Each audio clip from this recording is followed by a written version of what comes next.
Hey there, I'm Tracy Spears, speaker, author, coach, founder of the Leader Lab, and head cheerleader for anyone wanting to play bigger. This week, I'm super excited to introduce you to Amy Janes. Amy's journey in film began in 1994, editing a PBS documentary on domestic violence. Witnessing the power of storytelling to create a safe space for sharing truth sparked a lifelong passion. This passion led her to the UCLA Producers Program in 2001, where she honed her skills and discovered a love for feature filmmaking. After UCLA, she gained invaluable experience working alongside industry veterans, including the Vice President of Production for Paramount. It was there that she produced documentaries like As Seen Through These Eyes, and she helped manage a team for the Rolling Stones documentary Crossfire Hurricane. I want to hear all about that. These experiences solidified her understanding of production, financing, and the importance of collaboration.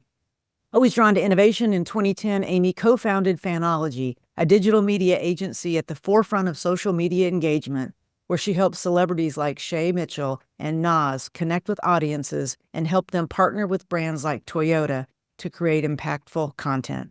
While Fanology thrived, a bigger dream persisted, building a film studio that fosters creativity and trains future filmmakers. In 2018, her family relocated to Oklahoma, where she co-founded Filmmakers Ranch, formerly Green Pasture Studios, a first-of-its-kind studio with a training academy. This venture merges her passion for storytelling with the desire to cultivate a skilled film workforce in Oklahoma. Today, Filmmakers Ranch is poised to become a hub for filmmaking, producing films and training crews. This journey, fueled by a love for storytelling that began in an editing room, is far from over. She's also a student of quantum physics, and I have many questions about that. Listen, we have so much to talk about. Amy, welcome to the podcast. Thank you. It's really an honor to be here. I appreciate it very much. And it's always fun to listen to what I've done in my life, because sometimes, you forget. Right? And I feel like you're just beginning is what I feel like. I don't know you that well yet. Is that true? Yeah, I feel like there's a lot more to go. We finally landed our dream, and now it's building that and building it, and the sky's the limit right now. Really excited. I love it. Well, let's fill in the gaps before we get into I have a ton of questions for you today, but kind of tell the audience a bit about where you're from, how you end up in Oklahoma. So kind of take us back a little bit about you. Absolutely. So I was born in Tennessee, but lived no place longer than 4 years growing up. So we bounced all over the East Coast, ended up on the West Coast. And I think for me, that was an amazing experience. I learned how to adjust in chaos, because we were constantly picking up. I had to make new friends, do all of this stuff. So when my parents moved us I guess it was 88, we moved to San Francisco Bay Area, but my dream had always been to go to Penn State. So as soon as I had the opportunity, I got into Penn State and flew 3,000 miles away from home, which actually was really challenging for I was 17 and going into college. And I had a hard time. I failed out of 3 majors. I drank an awful lot. I was in an abusive relationship for some time. And right in the middle of my sophomore year, my parents lost everything. They lost the house. My dad's health went rapidly declined. And I was all of a sudden, coming from having my own Nordstrom's card to shop anytime I wanted to, holy cow, here I am. Now what? And believe it or not, I had a dream one night. I was in my dorm, and in this dream, I was at my own funeral, and my mom was there. And this was the early 90s. I was dying, and my mom looked at me and started bawling and was saying, like, what am I going to do without you? How am I going to live? Blah, blah, blah, blah. And I have no idea where this came from. But I looked at her and I said, Mom, I'm going to make a film. And anytime you're sad or you miss me, you can put that film in the VCR, and I won't have gone anywhere. And so that next morning, and this is one of those tangible, I've had 3 or 4 of them in my life where it's so real. You're in that dream and it's just so real. I woke up that next morning and I was like, I'm going to be a film major, whatever it takes. And so I know. So I was very blessed. I was able to finish out I got my last semester at Penn State. Sadly, the young man who was I was dating. His family had to help me pay, so I had to. It was still a mess, but it was sorting itself out. And I came across a professor there who actually helped me pay for all of the lab fees, and like it was just this blessing. Once you find your path, I feel like all these blessings just circulate and start coming in. So I didn't look back. I decided to be a film major, ended up transferring to Boulder, worked with people like Dan Brackage, who's one of the most prolific filmmakers I've ever met, and had an amazing experience. And it was there that I then became an editor in Boulder. And the rest, as you say, is history. So that's how I got into film. It was the furthest thing from my mind. I didn't know, you don't go to school for, like, I was a psychology major, then I was a sociology major, then I was environmental studies, like all like what, and it was really, as chaotic as my childhood was, my parents were always incredibly supportive. And I think that is what has allowed me to excel. So I called them and I was like, look, I'm going to major in film. They're scared to death. And they were like, that's perfect. That is so great. That's going to be amazing. And so I always had somebody behind me that was pushing me and helping me and supporting me. And I've taken that very seriously. And so with the Academy now, and even through my whole career, I believe mentorship is the most important piece, especially in the film industry, of helping people find and follow their dreams. Oh my gosh. When you make that call to them to tell them this, epiphany, did you tell them I had a dream? And what did they say? Well, they're used to me. I mean, at that point, I was very I've always been very spiritual, very connected to dreams, and very. So they were just thrilled. They took it as a sign that I was supposed to be. I'm exactly where I was supposed to be. And really, to be fair, they really also recognized that they weren't going to be able to support me anymore financially, right? So to find my passion, my mom was passionate elementary school teacher. She had done it her entire life, and she was amazing at it. So she understood the passion. She saw that, and so they were really supportive. Yeah. I love that.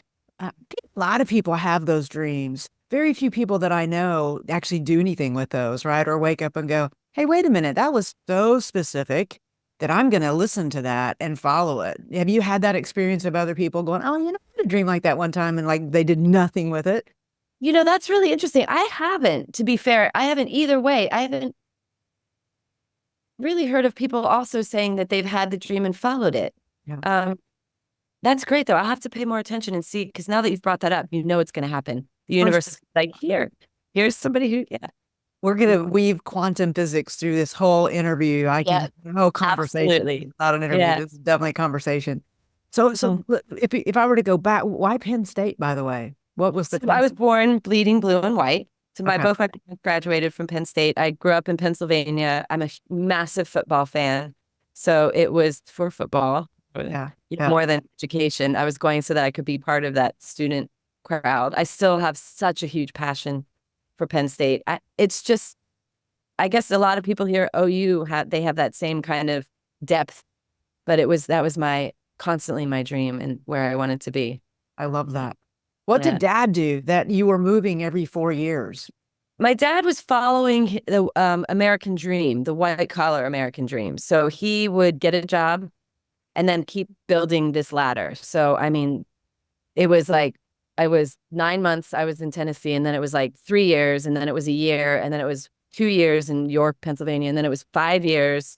I guess it was 5 years, was the longest I've ever been. 5 years in Haddonfield, and then we moved to California in middle 8th grade, and just constantly picking up and going. But he was following his dream. He knew there was a ladder that he was trying to get to the top of, and so he constantly was pushing for that. Nice. Did you feel excited by the moves? Like, okay, I get to reinvent myself. Hey, I get to meet new people. Or you're like, oh, not again. I loved it. I mean, it was always sad it was always sad to leave, but I thrived in new environments. Still, I thrive on change. In fact, I find myself sometimes forcing change if something becomes too static, so that I can adrenaline maybe. Now, my brother, who was 18 months older, it practically killed him, all of the moves. And so he went to college in Santa Barbara and hasn't moved 4 miles from that campus since, and will never. Like, he's done, he will never put his child through that but it's made, I really believe it is what made this move to Oklahoma so possible. Is like, we had no fear. We were just like, well, I do remember one night of kind of when we actually said, yeah, we're doing it, feeling my stomach sink. But after that, it was like, no, something's here. What's here? Why are we being called to Oklahoma, of all places we had never, ever been prior? Mm-hmm. That's a fair question. Yeah. It is a fair question coming from LA after 20 years. Yeah. Which is interesting because I think once people come here, I always feel like I'm a little bit of a chamber of commerce in these podcasts because I love Oklahoma, born and raised. I think it's a bit of a secret how, like, when, how great the people are and, cost of living, all the things. So your experience of that, we're going to Oklahoma, your trepidation wasn't because it was Oklahoma, or was it? Was it because of the unknown, or is it because just another, wow, that's a big move, halfway across the country? I think to be totally fair, I think it was like, oh my God, how are we going to pack this house up? Because we lived in 10 houses in LA. When we were in LA, we were there for 20 years and lived in 10 different homes. So we were used to it, but I also was very familiar with how much I hated it. In fact, my husband will joke that I usually somehow was always away on the moves and made myself not present when we had to move. No, I was never, my entire family was afraid for us coming here. Like, my dad was saying, oh, your daughter will never be able to speak her mind. And she's very outspoken, politically and otherwise. And just like made up all these weird lies. It was the most bizarre thing I've really ever experienced. And even coming from the fact, like, you moved us all over the place. Why? Right. Why are we afraid of Oklahoma? And to your point, it's my favorite place I have ever lived, and for 100 different reasons. But I love it here more than any place I've ever lived. Oh my gosh, I love that. Yeah. I love hearing that. Listen, so of all of the shifts, like, you've already given us a few shifts, you shifted, moving all over the country, but what shifted you? So the dream shifted you into filmmaking. What was the shift where you knew this is exactly what I'm supposed to be doing? How early did that happen for you? I think it's the time that I had the opportunity to edit that documentary. I went in, I knew documentary was always going to be my passion. So when I applied to the film school in Colorado, Jerry Aronson was my professor there, and he's a prolific documentary filmmaker. So I went there specifically for documentaries. And I had an opportunity to become an intern at it was called the Garkey Group back at that point. It was a post house, although they had they had a studio and all of these other things, but the post. And I would have never guessed that editing would have been my jam, except I had a mentor. Again, it keeps coming back to these amazing angels that dropped into my life. Izzy was my mentor, and I have a knack of annoying people gently enough to get what I want sometimes. And I would just be like, poke on Izzy. How do I? And finally, he's like, okay, Amy, I'm going to teach you. I'm going to show you all of these things. And within 9 months, I had my own editing suite at that point. And they were paying me $8 an hour for charging $250 for the room, but I was like, I'll take it, whatever it takes. And I had, at that point, it was still A/B roll. So it was like that. It was tape to tape. And so I'm not saying editing is not an art now, but back then you had to really consider what your next shot was, because it's not like you can then just pick up this shot like you can now and move it to the end and rearrange. So it became this really thoughtful process, working with a mother who was creating this film for her daughter who she lost. And we finished that film, and it was phenomenal. It got all sorts of accolades. And at that point in time, when I saw the effects that film could have, not only on myself as the editor, but on the audience as a whole, I knew that I was in the right place. I knew psychology came into play, right? Sociology comes into play. Even environmental resource management comes into play as I went on to be an editor and was editing other films that were heavily invested in saving the environment. So that was that moment that not only did I know I could do it, but I knew I was in the right place. I knew this is exactly where I needed to be. I was able to see things that I didn't know I could see, if that makes sense. Like as an editor, a visual editor, I can see and feel things. And that was that moment that I was learning that was a gift that was so deeply ingrained in my soul, that I knew I had to keep doing it. It was I had to. It wasn't an option. Well, your first one, As Seen Through These Eyes, which we're talking about, that was so powerful and so meaningful for that to be your first one. Like, some people maybe did do like a light, okay, well, we'll do a little bit. I mean, like that was a really big, heavy lift for Well, you. that was actually my second. The very first one's called Shattered Glass. Okay. That goes even further back. As Seen Through These Eyes, I did not have the opportunity to edit. I was a producer on that one. Okay. But thank you, because we spent 4 days with Dr. Maya Angelou in her house writing for that. Yes. Wow. Can we talk about that? Because I want to go back to Shattered Glass. Absolutely. Let's go to Shattered Glass. So Shattered Glass was actually the first one. Okay. Yes. Yes. All right. And that was my own. I was the editor 100% on that. And Nice. and then so what happened a little bit is I realized that sitting in the back of a room, being last in line, it was really, you're in a dark room, you're least amount of money, you got people sitting behind you. I realized that I needed to have more skills than just editor. So that's when I went to the producers program at UCLA. And so from there, I connected with Hillary, who was working on this film for 10 years prior to meeting us. Wow. She found me when I was at Parkchester Pictures with my boss, Jerry Offsay, and we jumped into As Seen Through These Eyes. And that was an incredible process. And that we knew we had something really powerful on our hands. Artists surviving the Holocaust, using art. And my boss was very dear friends with Dr. Angelou. So he called her, and we spent 4 days sitting in her, playing Scrabble, writing the script. So she helped us write the script for it. And just watching her, there was a moment where she just literally and then went into this zone where she was words were just like, as you can imagine, were just pouring out of her. It was the most amazing moment of my life. Again, I followed a path, I followed a dream, and it just continued to serve me. It kept continuing to fill my soul and my spirit, and being able to work with some amazing human beings.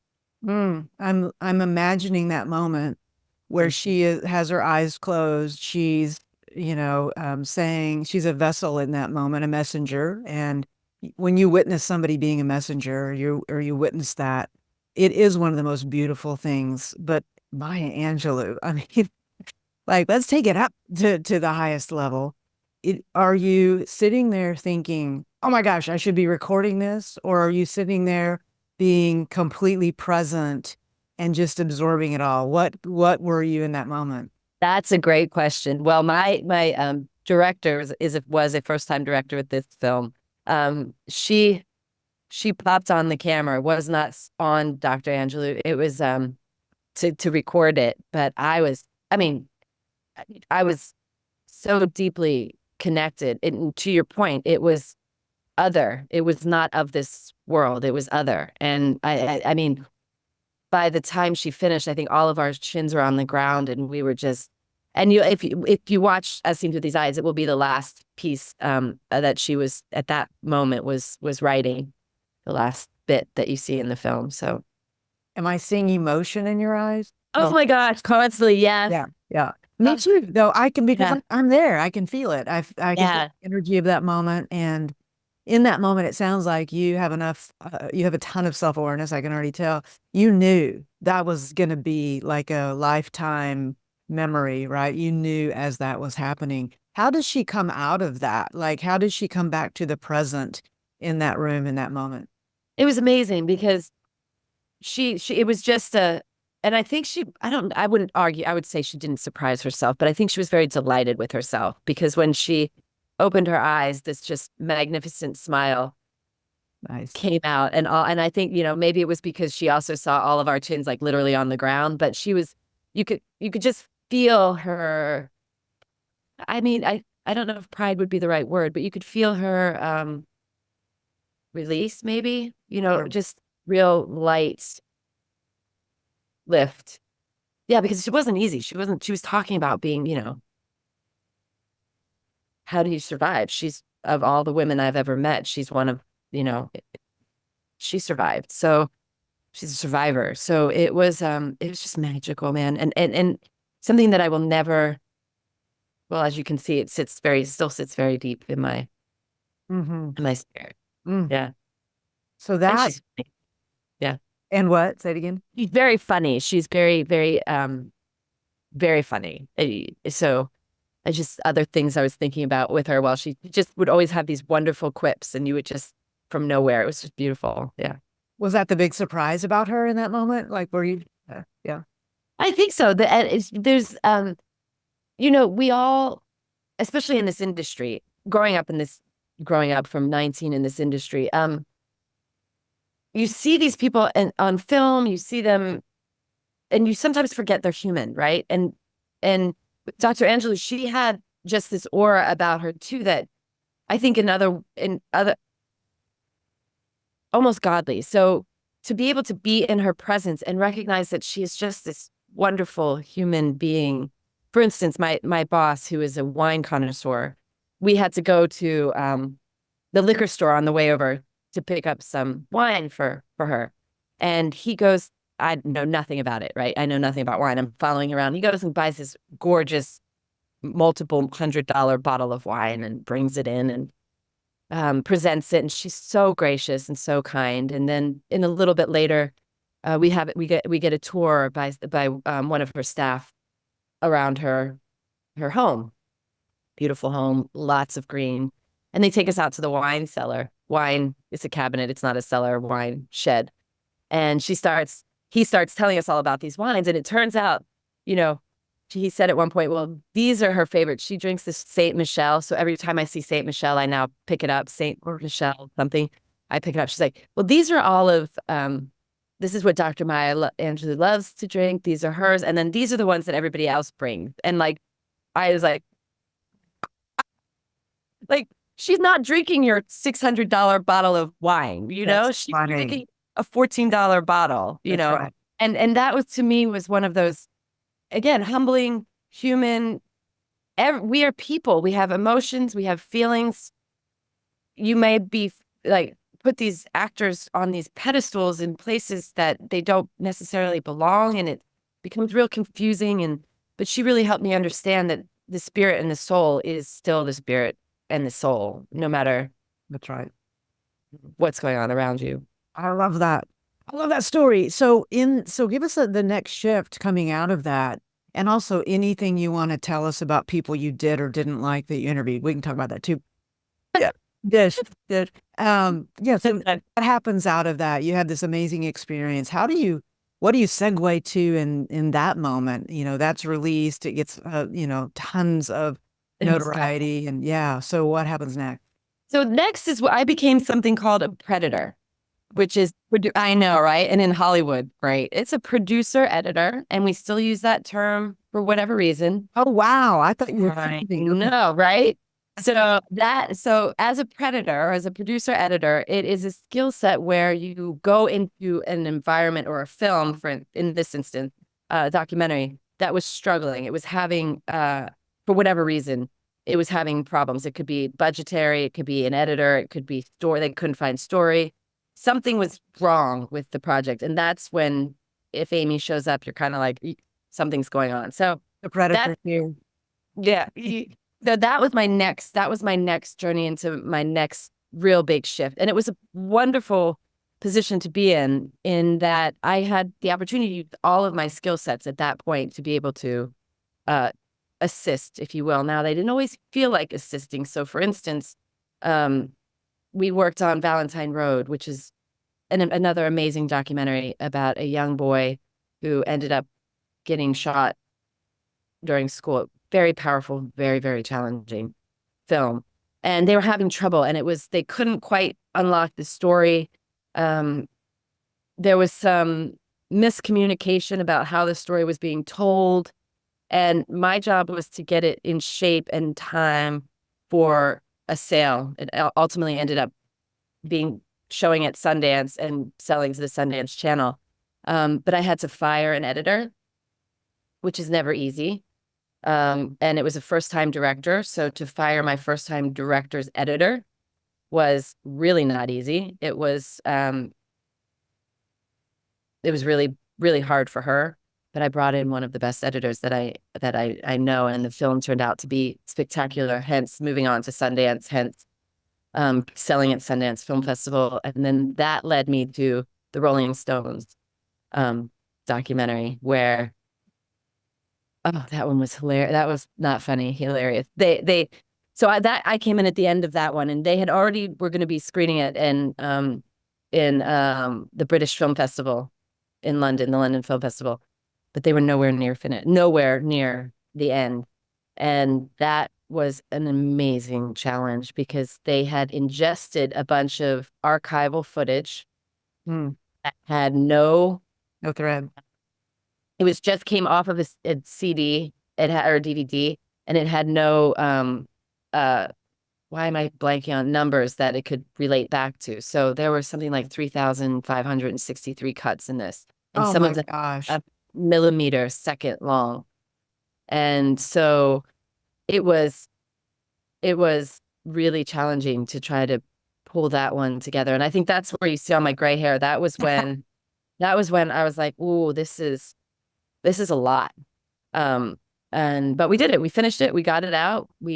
I made some of my most favorite people in the world came from that show. And then I continued on that for a while, just working to help and support and get people's films finished. That was that next stage of my life.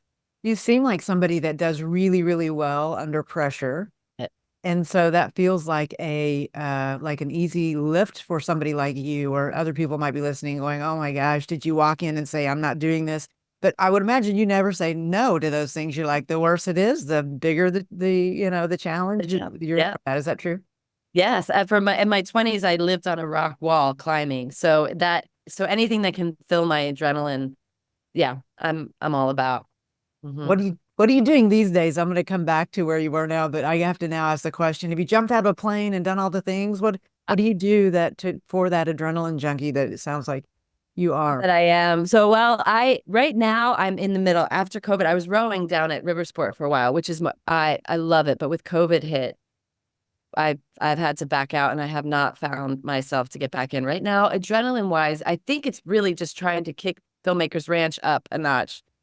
That's a lot of adrenaline. But as far as physical, that's a great question. I haven't, and my husband berates me all the time because I think I am happiest when I am doing something scary. Like, so when we were in LA, I paddled outriggers. So that's a big boat that six women or men fit in, and it used to be the transportation between the islands in Hawaii. So it's an out canoe, and I paddled from Maui to Molokai in 10-foot swells and 30-knot winds, and a woman lost her leg in that race. And yeah, so that's my level. I haven't gotten. I did river sport a ton. We did the paddling. I don't have my scary thing yet. You lost me at a woman lost her leg in the race. She did. It was horrible. So imagine 10-foot swell, right? 30-knot winds. I mean, and she lost her hat, came off, and she didn't tell her captain. She jumped in to get the hat. Oh, no. And then what happened? The boat reversed to start the race. And okay. Fortunately, they were very close to the shore, and she lived. And I saw her the next year paddling still. Wow. So, yeah, but that was tragic. And so I did that. Like, that was my adrenaline. Oh my gosh. Many years. Yeah, I could see my little waves. Is that what that is? Yeah. Yeah, and it says breathe. After I went, after that race, I went and got my tattoo. For those of you listening in, I'm looking at tattoos right now, and you Yeah. can also look at her tattoos if you head over to YouTube, because we'll Yeah. post this on YouTube as well. So take me back. So the Rolling, Okay. did you meet at the Rolling Stones, or were you just were editing their material? I just had conversations with Mick on the phone, and more specifically with his producer most of the time. But no, we were just in a free fall to try to get this film finished for the festival. Why do I want to ask you this question? Were you ever a groupie for any band or anything? The Dead. I followed the Grateful Dead when I grew up in Oakland, California. So from 8th grade I remember exactly where I was when Jerry died. And I swear that's the day music died for me too. But yeah. Wow, I had the feeling. I could just have the feeling. I love that. Okay. Of course I did. I followed the Dead. Yeah. That's so awesome. So I know we're going to talk about, I want to talk about quantum physics a bit more. I want to also really talk about the ranch, the Filmmakers Ranch. Anything in between that kind of, when you started doing the producing and all that, any shifts though, before we get to the Filmmakers? Massive. Another massive shift that is actually funding our lives now still. In 2007, a funny thing called the Facebook came out. And my husband and I had just given birth to our first child in 2006. We were broke. I mean, poor, like quarters for laundry was almost impossible to find unless you could dig into the couch and, pull stuff out. But, and we started noticing. So 2007 was the writer's strike, the first big writer's strike of our career. And my husband was writing for Disney. And that's around the time that I was also doing all of the Predator work, the producing, editing work. And we were broke and started seeing this thing pop up. And as we were in the writer's strike, every Sunday we would have a group of us. There would be a group of 3-4 couples, and we each could bring a friend. So we would get a group together every single Sunday for a brunch.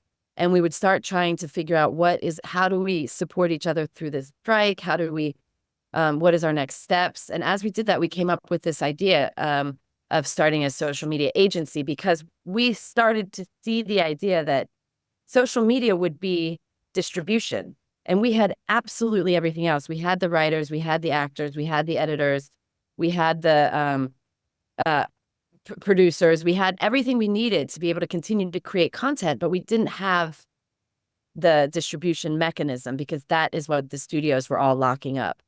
So at that point, we started to think, well, we're going to do this ourselves. And so we started doing short content. So instead of trying to really push for those features that my husband was writing for, or the featured docs that I was working on, we decided that we were going to bring it all in-house, and we were going to start to, at that point, it was called Artist Web Management. So that's when we picked up clients like Nas and Shay Mitchell and Ashley Tisdale, and started building their social media and creating stories around these artists to give them cachet then in the social media arena. Wow. And it was awesome. And that has propelled us. So we've had the opportunity to create content for the Olympics, for Toyota. We have had the opportunity to work with Common and create a whole entire piece with him at a film festival. Like we never stop. I think my husband has probably directed now hundreds, maybe 300-400 commercials and small pieces since then. So we just kept those shifts that you're talking about. Like we just kept sliding into arenas, knowing in our mind that eventually the very first date was talking about Filmmakers Ranch. We both had that same kind of vision of what we wanted to be doing with our lives, but we knew that if we just kept moving forward, even if it was to the left, further left than we thought we were going, or we had to hit to the right a little more. And again, I think that's, my parents moved me so much. It was never, I was never got locked into anything or any one path. So that was the next big one. And we still, to this day, we were just down in Dallas yesterday presenting to Toyota our annual yearly meeting showing everything we did in the past year. And it was awesome. I was sitting there thinking, my God, look at us go, right? And that has really been the foundation since 2010. We ended up opening that agency, Innovate or Die. We have gone through multiple versions of Fanology is what it's called. And and found ourselves. And that's really been what's supporting us for the past 14 years. So do you do, so the Fanology piece of this, is that is that a company that you're really still trying to grow, or is it taking a back seat, and who would be a good client for you in that? That's a brilliant question. It is evolving again because Okay. we are now with Filmmakers Ranch, everything's coming underneath. So we're looking at education now in that sector and really helping people support, because it's not, when we started it, you needed an agency. You really needed an agency to understand how to monetize builds on social media. Nowadays, some of the most successful people are their own solo brand, and they've been able to push themselves through. So that's a little bit of where we're evolving. We always believe in training and pushing on, training and moving on, and helping. I don't want anybody to come work for us for their lives. I want them to come in 5, maybe 2, 3, 4, 5 years, and then let's help you find something else. You can always come back, but it's like train and move. So that's really where we're looking to focus inside of Filmmakers Ranch. However, when you ask about who our clients are and who we absolutely love, we are very passionate about being able to fill a space. So for instance, we worked on the U.S. Rowing Championship in Florida, and we were able to build excitement and sell seats. Like, that is something for us. It's like being able to build and release. And maybe that comes, it's the first time I've ever thought about it. Maybe that comes from being a filmmaker or an editor. The end. I don't want a client necessarily that, we're continuously doing the same thing. It becomes very boring. Yeah. So it's that build and release. So we're looking at the 2028 Olympics in Oklahoma. Right. Who knows? A controversy over that, but I'm sure. Yeah, we're all pulling for that. Yeah. And so when that give us a sense though. So you told us a few of your clients in that Fanology now, the Filmmakers Ranch piece. So it could be, you referenced to the rowing team. Yeah. Do individuals come to you that are not famous stars? Do companies come to you? Who's coming in the door, and who do you want coming in the door? So I think if we're working with companies, it's one of our greatest success stories is a company called Super 73, and they are an electric motorbike company. Okay. So they're a widget online sales. Super exciting and very, I don't want to say easy for us, but we've had a lot of experience in that. And how do you build? Because as filmmakers, the three of us who started that, my husband, myself, and my best friend from graduate school started Fanology. We all come from a filmmaking background. So for us, it's not just about selling that piece, that bike, for instance. How do we tell that whole story? Right. So we took them from 300,000, I think they were making a month, to 3 million a month in sales. And that is just from being able to connect with that audience, right? So being able to connect with the person who might otherwise not know they need an electric bike. And it was a phenomenal and incredibly fun project. Those are the big businesses that we like to do. Somebody that will allow us to tell this story. Because, for instance, we had another client recently that I was so excited about. So excited, like I've never been excited about. But we kept running into a wall where we're trying to give them our expertise of storytelling, of this is how we connect with this. We were trying to connect with Gen Z. So this is how we connect with Gen Zs. We brought a whole team of Gen Z in to work with us to tell their story. But we kept getting resistance. We kept getting, well, this has to change. This has to change. I don't like this piece of content. I don't think that's going to work. My daughter said this is not good. And that becomes like, ooh, like, Yeah. what? It's not fun anymore. And it's not allowing us to be our best storytellers. So really the ideal client is somebody who is willing to let us use our expertise and is willing to have fun, if that makes push the border, push the boundaries. We've always done that. I'm asking for personal reasons, so I'm sorry the audience doesn't know this. So too, we're going to talk about, because Anna has mentioned to me that shout out to Anna Maddox, who I mean, the most enthusiastic introduction of you to me, and I was like, well, there's no way I'm not going to talk to you after that, and now I understand why. Oh, The storytelling piece of that, I'll give a different example. I'm going through something right now. I'm going through renovating a house. And the lady is a designer builder, right? That, that's helping me. And I find myself having a big opinion about something and yet knowing he has a vision that I do not have. And when you make that decision, doesn't mean I have lost my voice in the exchange. I still have my voice and I'm still going to get my way. I'm writing the check. yes. But if it's a close call, it is her call. And like she has said a couple of times, I made an executive decision and I'm like, good, because your eye, you see so much more of this.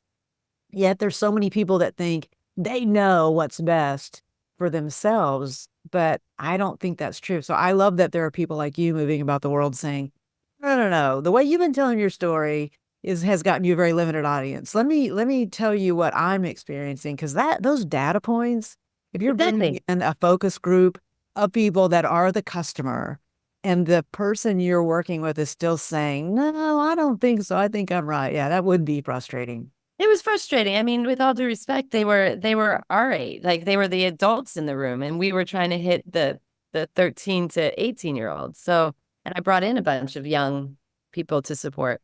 Which, we did hit our goals, which I'm very grateful for. But that was a client that we had to move on because my staff was just getting really, really frustrated. Sure. And when you say, do we work with individuals? Yes. And that's why we're going to start the academy for this Fanology, why we're going to start we call it Fanology Labs. So we're going to start the labs because my husband is a very prolific speaker as well. And he speaks on brand identity and more specifically your individual brand and how you have 3 key components and 3 key words. Mine is courage, passion, and truth. So you have like, if there's courage, if it requires courage, I'm in. And that is what my number one thing is I need. Is like, I have to have something that makes me want to play in courage. 2 is passion. If I'm passionate, I will be successful.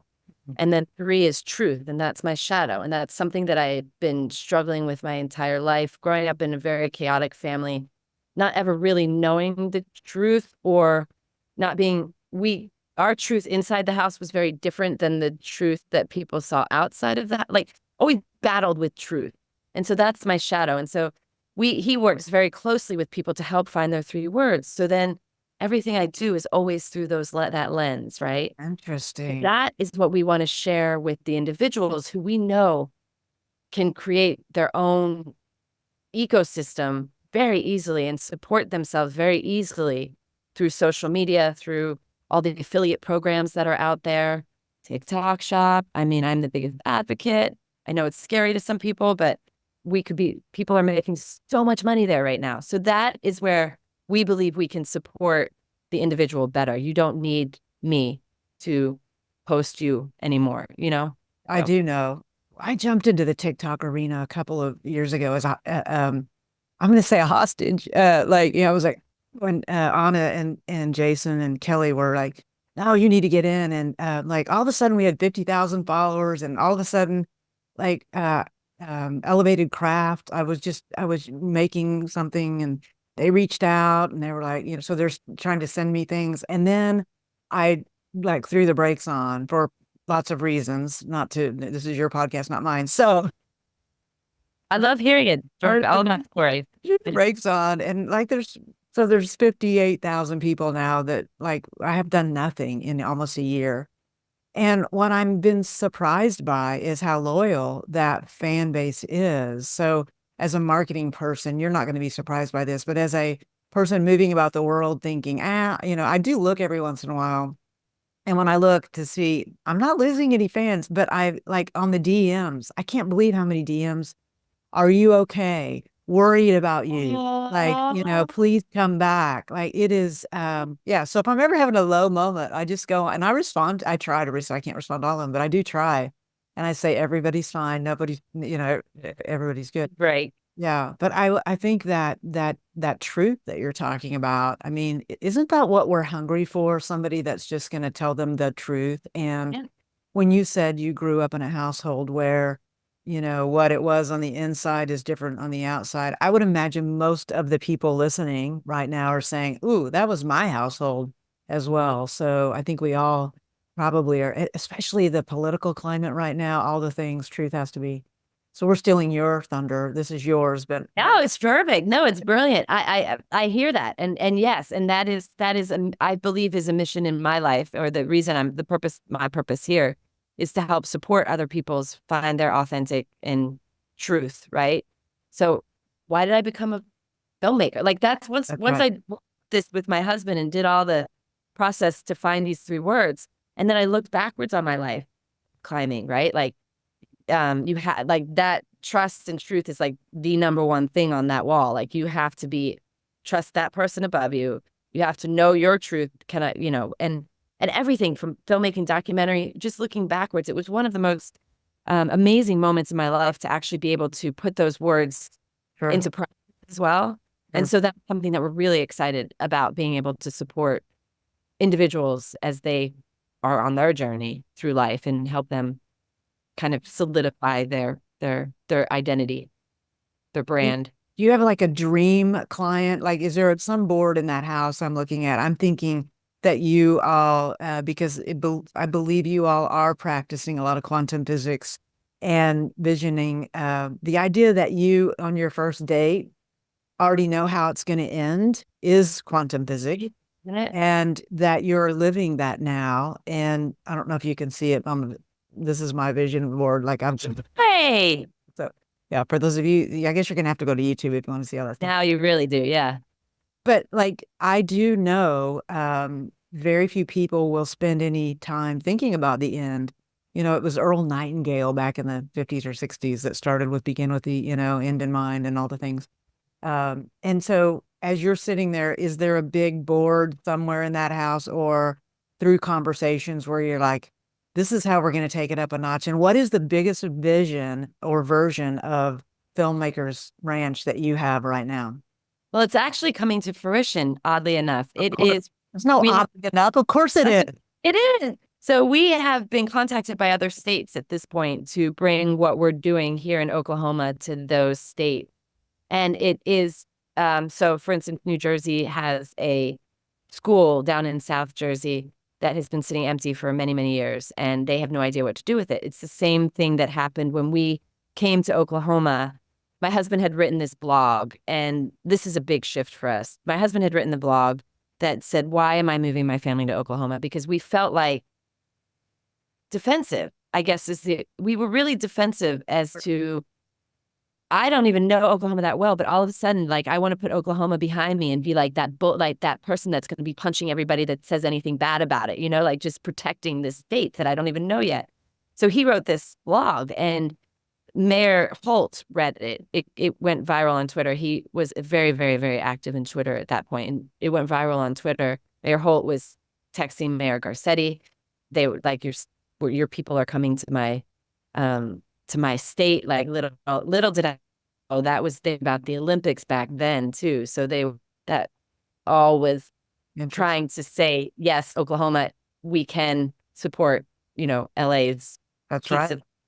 Anyway, I didn't know that, but now I know. And so that went viral. So when we got here, the lieutenant governor called us, and he had put a group of filmmakers together to try to understand, what do we need to do to make filmmaking a really substantial industry in this state? And that was where we got to bring up Filmmakers Ranch. Now, back up like 6, 7 years, I used to make websites for Filmmakers Ranch. Like I was that nerd. Like I was just making them because I was hopeful that one day so that we would have this ranch. And so as the universe would have it, it started to fall down on us and came whispered down the lane that there was this school out in Spencer, Northeast Oklahoma City, that has been sitting empty for a year and a half, and nobody knows what to do with it. And so we went out there, and I will never forget. We walked in there. It was called Green Pastures, the elementary school. And for us, that was like, we were not going to let go of Green Pastures. We knew that somehow hit really, really deep and really, really hard for us. And we saw it. We saw it. We saw the vision. We saw the ranch. We saw the opportunity. And we went on a bid. We convinced OKCPS to put it up for auction. And we were supposed to bid on it. And oh my God, the scariest day. We put a bid in and we sat and waited, and nobody bid against us. Wow. So now all of a sudden, yeah, we have 12 acres and a building, and holy cow, it's all coming true. And so that then progressed to we've trained over 600 people in the film industry, because we opened the academy to train people in to be production assistants. And so that happened. And it has been such we don't have investors. So I was going to say such a smooth ride, but it's not necessarily. But it's been such a blessed ride. Things appear as we need them. So now, like I said, New Jersey is like, well, we have this school. They have a brand new tax incentive program for film. And so we're looking at that. New Mexico is desperate for a program like we have. We're looking at Kentucky. So all of these. So the idea that we're going to be able to take the ranch further is the goal, is the dream. Under that umbrella, we switched from from Green Pastures recently to Filmmakers Ranch, because we recognized that it was going to be so much bigger than just Green Pastures. We recently housed the largest grip and electric company at the studio now. So, and then we brought in another hair and makeup artist. So her store that was going out of business in El Reno now is in our facility. We also brought in a sound designer mixer from Louisiana, and he created a Dolby Atmos certified mixing stage, which is one of 3 in the world. Wow. That has all Dolby speakers here in Oklahoma City. So it's happening. It's just, the dream is the collaborative effort. The dream is to be able to ultimately employ people year round. Now, we bought the studio during COVID, went straight into a strike. It's not there yet, right? But everybody's saying, please hold till 2025. Please hold till 2025. The industry will come back. But it's coming back very different. And we believe that we are positioned exactly perfect to take what the industry is about to lay down. No more big, huge, mega budgets. And they're looking to go back to the 70s, which is what we were really basing our existence on. So it's exciting. I mean, I love it. Yeah, the indie films, what that is, that feels closer to truth as well, right? Like, yeah. So, oh my gosh, listen, I know we're close to the end of our time. I want to ask you a couple of quick questions, though. Sure. I want to know what's the next shift, but I feel like I know it. The next shift, based on what you've said, are those franchises, or do you run New Jersey, New Mexico, and Kentucky as well, or do you franchise this out? I am curious. We will be running them, and we have a partner that is really excited about that. That is not my jam. My jam, I have a dream. My next shift, I believe, will be happening in 2025 of next year. I will have to come back and tell you, because it's not out there yet, but I have I know. Hang on. I will. I have to come back. I know, right? I will have to come back and tell you, but I have a second half of my dream is I'm working very hard to bring to fruition, which would be probably able to announce next year this time. So I have a big shift coming again. As soon as this recording is over, I'm gonna press you. Yes, you can. Yes. Okay. I'm a mother. I was an executive, had a baby, jumped up and had another baby right behind that. That has been my documentary, if you will. That has been my project, my real deep love and passion and truth and courage and all of that. My daughter is going to USC in a few months, and my son is right behind. She's a filmmaker as well, so Oh, she's wow. found her next thing. And my son is a junior this year, so he'll be. And so, mom gets to ratchet it back up again, I and I'm love very that. Well, yeah. I would imagine that those two humans are the best thing you've ever produced. Oh, they're amazing. Yeah, I can't wait to hear more about them. Well, listen, what do you want us to talk about quantum physics? Because you said in there you are when you sent me the email that you're a student of it and you have a lot of questions, but just the idea of saying the word, you keep lighting up. So what do you want to share with the audience about quantum? Everybody. So I am such a goober nerd. I don't know what has attracted me to quantum physics my entire life. And like I said, I like failed out of biology. It's not like There's a joke in that, I don't know what attracted me to. That's absolutely, yes. Yes. Okay. So I've been following it forever, and anything I can, and most recently, I think it was 2 years ago, excuse me, please, because COVID has my head a little bit as far as numbers. But the entanglement theory came out and was given the Nobel Prize for science. It's called the entanglement theory. And the very basic, and I'm still not articulate enough to express what it is, but it's basically that matter is connected. Once it's together, even if it separates, it's still connected millions and millions of miles away. If something happens here, it also happens here. And so they have proven that as truth. And so my new exploration and where I find myself becoming the real student is marrying the quantum physics and theology, right? So I'm not active in religion. I was a Catholic that I left the church for various reasons many, many years ago.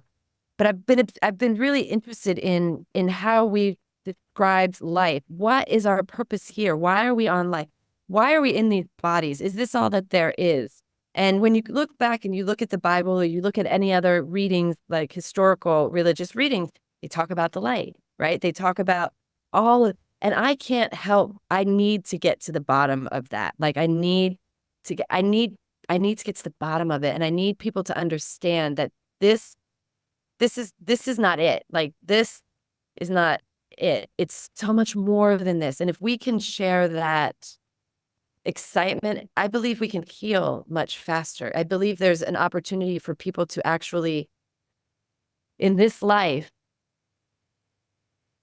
level their spirit up, like keep raising vibrations, keep bringing that up on earth. And it's just the beginning, because now that they're saying, yes, this is real, we can, it's the next step beyond, any of the physics and quantum physics today. So it's like, I mean, I could talk about it forever. Well, we'll let the audience go in a moment. But I'm with you. And for me, in all of this, we have so much more agency than what we're using.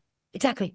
And that's what's exciting to me, is the idea that, that what's happening nothing is happening to us.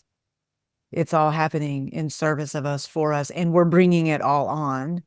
And I think that for me, thinking about, looking back and all the things, I'm like, I created all of that and I can't be mad about it, because I had the control all along. I did an interview with Dr. Jennifer Clark, which will have aired by the time this one. Oh, cool. And she is a palliative care physician, talking about end of life and what happens, and how, when you were saying that you have an opportunity during this lifetime to level up, she talks a lot about that in the interview, about the moment that she has experienced when people are transitioning, that the awareness of that in that moment. I get goosebumps thinking about that conversation. When you come to Tulsa next time, I'll make sure you two we have dinner together. But yeah, that'd be amazing. I leave those conversations feeling more hopeful, and I'll leave this conversation feeling more hopeful too, that I'm not a victim. We're not victims. God, we're creating everything that's happening. And once you, I think, feel curious about that, which is what you've described, that's what gives me hope. So I don't know, I agree. right? I had the opportunity. When I moved to Los Angeles, my roommate is an 82-year-old woman, Frida Maddow. She was a Martha Graham dancer. She's amazing. Her husband, Nice. right, but huge in the writing. But I had the opportunity to help her pass, and it changed my life. It was dramatic. It was eye-opening. It was peaceful.